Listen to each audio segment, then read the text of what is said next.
Good evening, Internet. I'm come to you from a slightly different location today. I'm down south spending a little bit of time with my family, and my little sister has this bass. It is a Besson BE982 Sovereign E-flat bass. Now, I've talked about the E-flat bass a number of times in previous videos, so I'm not going to talk too much about the characteristics of the instrument in general, but more specifically point out a couple of things about this particular implementation of that instrument. Now, one of the first things to note is that this instrument is not designed for marching. Not sure whether this has come out of the factory in this particular configuration or whether it's been modified, but it doesn't have anywhere to place a belt or a strap. There would normally be a hook here, which is not there. There would alternatively be a knob at the bottom of the bass here. That's not there either. There is one little loop here, but of course you can't really do much with one little loop by itself. So if you were to take this particular instrument marching, you wouldn't have a particularly enjoyable time getting a strap or some sort of holding system configured. While I've got the instrument turned around, you can see the reverse sides of the compensating valve mechanism. These additional tubes that come into play only when the fourth valve is in use. You can see a little bit more about the compensating valve systems in this video by clicking this link here, or by clicking the link down in the description below. Quite a fascinating subject.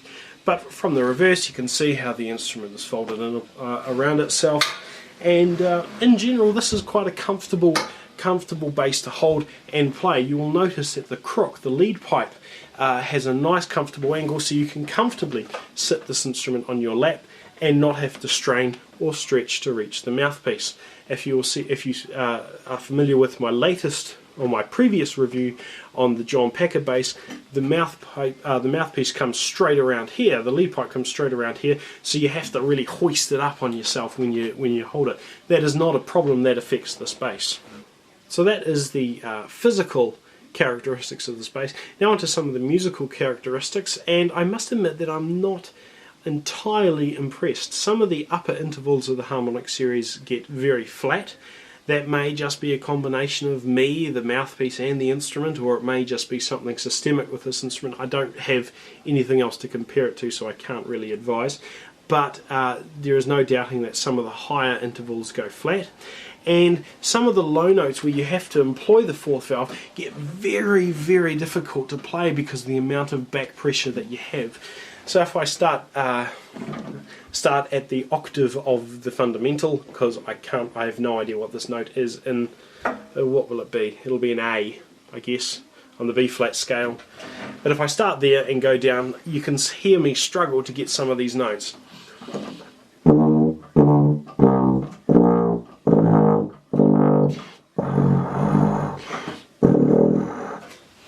I can get that pedal note a little bit better if I was warmed up, but things like that very low note where you got the first, third and fourth, very difficult to place that.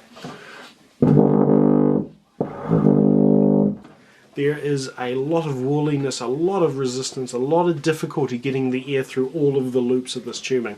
I've encountered less resistance on some other basses, so it's a little bit of a disappointment. But that is really all I can fault with this instrument. The tunefulness up high, which has actually been a characteristic of pretty much every bass that I've played, and a real stuffiness to get some of the low notes where you've got the fourth valve in use. It's a side effect of the compensating mechanism, but it would be nice if somebody figured out a way around that. So anyway, I'll do a little bit of a demonstration of a piece. I've got the Swan, which is from a composer's piece, The Carnival of the Animals. I think Saint-Saëns wrote it, I can't really remember. But I've got that in front of me, so I'll play that for you.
Thanks for watching.